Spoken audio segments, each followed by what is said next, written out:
Rusiya yavaş-yavaş Ukraynada müharibəni uduzmağa başlayır. Amma prezident Vladimir Putin məğlubiyyətdən qaçmağı çox yaxşı bacarır. Bu barədə Foreign Policy yazır. Putin heç vaxt beynəlxalq səhnədəki uğursuzluqlara görə məsuliyyət daşımır, həmişə özünü qalib kimi aparır.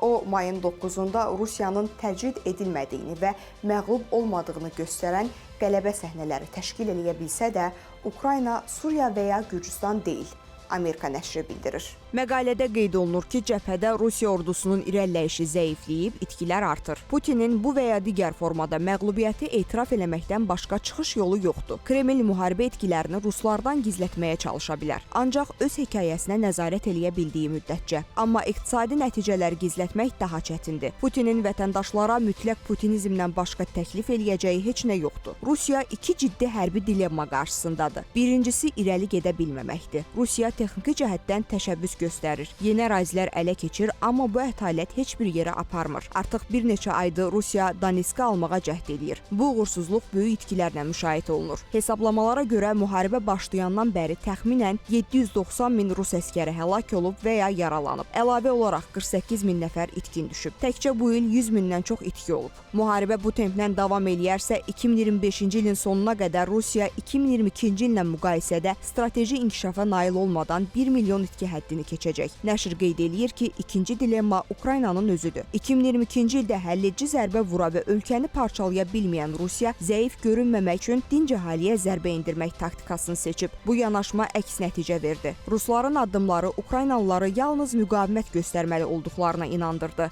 Bəli, Ukrayna Rusiya ilə müqayisədə daha kiçik və kasıbdır. Yorma müharibə taktikası onun üçün əlverişli deyil, amma yüksək əhval-ruhiyyə və innovasiya nümayiş etdirir. Məsələn, dronlar sahəsində. Bunlar ona dayanmağa kömək eləyir. Həmçinin nəşr əlavə eləyir ki, davam eləyən müharibə Rusiya iqtisadiyyatını məhv eləyir. Ruslar hələ aclıqdan ölmürlər, amma onlar artıq özlərinə sual verirlər. Bu müharibəyə görə qiymət artımına, yoxsul gələcəyə və iqtisadi dalan vəziyyətinə düşməyə dəyərmi? Siyasi lider üçün ən təhlükəli şey öz təşəbbüsü ilə məğlub olan müharibədir.